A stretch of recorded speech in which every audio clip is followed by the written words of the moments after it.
The Perlan project started about 1992 when a NASA pilot saw evidence of waves high in the stratosphere where they weren't supposed to be.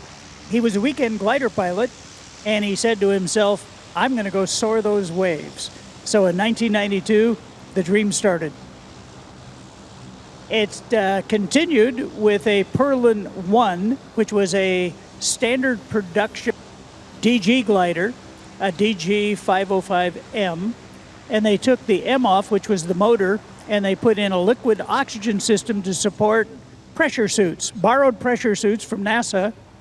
And Steve Fawcett was the owner of that airplane, and they went first to New Zealand, and then they went to South America, the very tip of South America in Argentina, and they finally got into the stratosphere and proved that these stratospheric waves could be soared.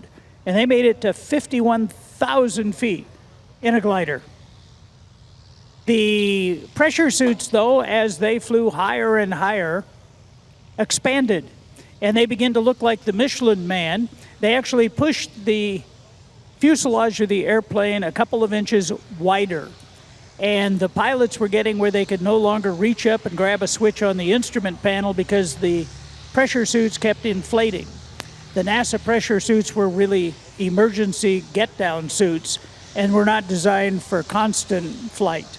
So the dream was, after they got down from that flight, the dream was, let's build a pressurized glider specifically designed to soar these giant stratospheric waves. The biggest waves on the planet are in the stratosphere upon occasion. And where are those largest waves? Those are down in South America, aren't they? They exist near the Arctic Circle. Up north, they exist over Sweden. In fact, the waves that Einar saw were over Kiruna, Sweden. And they also exist down in South America. We chose the South American ones because they happen at a little better latitude. We have a little more daylight, and it's not quite as severe on the ground in the winter. So this aircraft has already set records in itself. Before you go back for your next attempt next year, tell us a little bit about that record-setting flight. In 2017, the glider that you see being pulled out behind the Egrett tow plane went to 54,000 feet, and it beat Steve Fawcett and Einar's record, and that started a quest. And then after that, in 2018, we set 3 more successive records, culminating in 76,124 feet, exceeding the recorded altitude record of the U-2. My apologies to the U-2 pilots present at Oshkosh. Well, and that's not the limit. You're still planning to go even higher, right? The design limit of the airplane is 90,000 feet. That would be a mile higher than the SR-71's recorded level flight altitude. So basically with this project, you're trying to put the U-2 pilots and the SR-71 pilots to shame. We're simply trying to build on their success, join their club. There you go. And I mean, all kidding aside, this really it does have some scientific applications as well. And I know there have been some experiments that have been on the Perlan 2. And it's gone up to some of its higher altitudes. Yeah. Yes, the Airbus Perlan 2 is a test platform for how good or badly might wings work on Mars.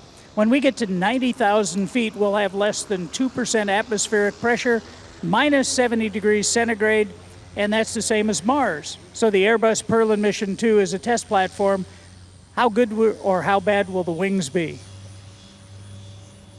All right, the Egrett is on the takeoff roll, and we've got the Perlan 2. I'll bet it's going to break ground quite soon, isn't it? Now, we were talking to the 2 pilots who are on board today. Why don't you introduce them? The pilot in the front seat is Jim Payne. Jim Payne is a former Air Force test pilot. He's a graduate of Top Gun School. In fact, I remember that he was the top gun in his class. And sitting in the back seat is our chief engineer, Morgan Sandercock. Morgan Sandercock hails from Australia. I had the opportunity to speak with them earlier today, and they said the airplane, the Perlan 2, really doesn't like to fly at low altitudes. It really is a very high altitude airplane. I think Jim said he could feel it in the wings, that it doesn't like being low, it likes being high. Our designer of the airplane designed it so that it flies best at 50,000 feet. So when we're low, it flies good enough. And at 50,000 feet, we're as good as we're going to get, and then it's good enough to get to 90,000 feet. But 50,000, that's the sweet spot. That's on our way up. Excellent. You mentioned the partnership you have with Airbus. Let's talk a little bit about their support and how they're helping keep the Perlan project moving. We wouldn't be flying without the support, encouragement that is provided by Airbus. They became our title sponsor, and they have been fabulous to work with. Excellent. They are maneuvering down to the south, gaining a little bit of altitude. Ed, I'm going to put you on the spot. Do you know what they're planning to do in this demonstration? They're going to do a flyby at 1,500 feet, and then they are going to release the Perlan, and the Perlan will come in and land, followed by the high-altitude Egrett. All right, so we'll watch them approaching from the right, gaining some altitude.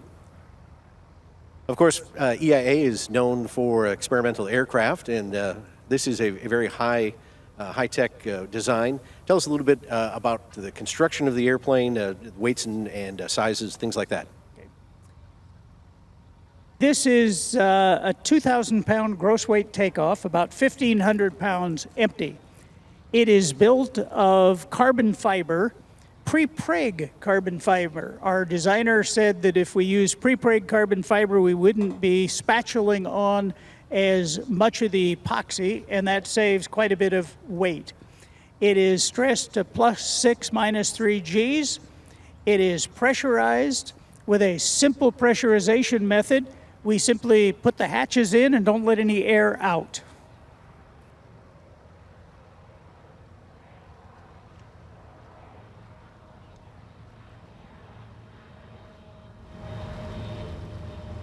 Now, the pressurized cabin, I understand from Jim, is actually pressurized at between 14 and 16,000 feet, depending on what they're doing, which means the pilots themselves have to be on supplemental oxygen as well, correct? Correct. I noticed the Perlan is now released, and today they're not wearing oxygen, but normally they would wear a oxygen mask with 2 hoses because it's a rebreather system. The Perlan team repurposed a fireman's rebreather system so that no oxygen is dumped either into the sealed cabin, which would become a fire hazard, or dumped overboard, which would be a waste of good oxygen.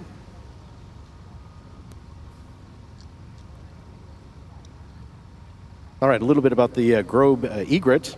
It is the tow plane for the Perlan 2. And it's operated by AV Experts. They're a premier provider of high-altitude research aircraft. And as you mentioned before, the Grobe itself can get up to 50,000 feet, so you've plane almost all the way up to where you need to be. Let me hand the microphone off to Roberta Vassenden. Roberta is the owner of the Egrett aircraft. Roberta, tell us about the Egrett. Good afternoon, air show folks. This is quite an honor for us. I'm Roberta Vassenden. I'm part of the AV Experts LLC.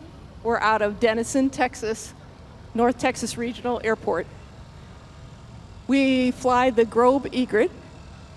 I'm sorry, I'm out of breath. I just did the launch of the entire airplane here, which is very fun. I'll talk about that in a second. But as you see the Grobe Egrett flying overhead, it's a fully composite airplane. It has a 108-foot wingspan, and you may have seen it out there on Boeing Plaza. There goes the Perlan right in front of us in Show Center. It's coming down, and it's going to do a landing right about now. There you go. It's piloted by Jim Payne and Morgan Sandercock. So we're going to let that recover, and we're going to do another pass here with the Egrett to show you off that. This plane was developed when Germany was not able to buy the U-2 from the United States. So they decided to build their own. So here you can see a very good profile of the entire airplane. Like I said, it has a 108-foot wingspan. It's called the Egrett because it was a combination of 3 companies that collaborated together. E-Systems, which became Raytheon, Garrett, which is the engine manufacturer, and Grobe, which is a German glider manufacturer. So that's why it looks like a glider. It has a super turboprop engine. For all you gearheads out there, that's a Garrett TPE 331-14 engine. Yeah, I hear them. And then also we have the payloads. The payload bays were all put together. There's 11 payload bays, actually 13 if you count the top ones, where we can hold 2,000 pounds of payload. So this was a spy plane originally. So it was designed to go to 50,000 feet, remain there for 8 hours, and put a payload of 2,000 pounds up into the air. Right now, we don't use it as a spy plane, as you can see. We use it for atmospheric research. We do payload testing with it, high altitude payloads. It's had radar installed in it, optical turrets, LiDAR, all different kinds of SIGINT type equipment like you would see with a spy airplane.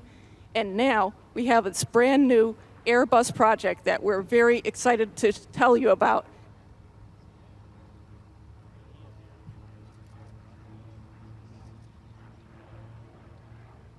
Sorry about that. The Blue Condor is actually an Airbus project where we're going to be able to tow 2 gliders, 2 Arcus gliders that are jet powered. One will be powered by a kerosene engine and one by a hydrogen engine.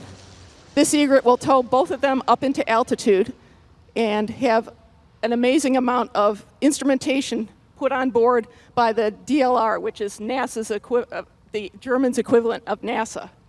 And what will happen is the Egrett will tow the 2 airplanes into altitude, release it just like you saw it with the Perlan, and then we will actually come around with the Egrett behind those 2 gliders and sample the contrail to understand what's happening in the stratosphere and in the contrails. And it's a brand new project. Well, thank you. Thank you for that information. We're looking at the Grobe, and I believe they are going to be landing and moving probably down to the Warbird area, if you'd like to see that airplane. And for those of you sort of on the south end of the field, you'll see the Perlan 2. It's being towed back to its display on Boeing Plaza. And Ed, if someone would like to keep track of all the things that are going on with the Perlan 2 project, how can they keep up with all of your exciting events? You can go to perlanproject.org, and that's our website. Or you can just Google Airbus Perlan Project or Airbus Perlan Mission 2. Any of those will bring up videos on YouTube. They'll bring up exciting facts. And we even have a virtual cockpit that when we are flying in high altitude, seeking research at unprecedented altitudes, you can follow along over the internet. And Thales has just put an internet communication system based on satellite communication into the Egrett, and we hope to have that in the Perlan.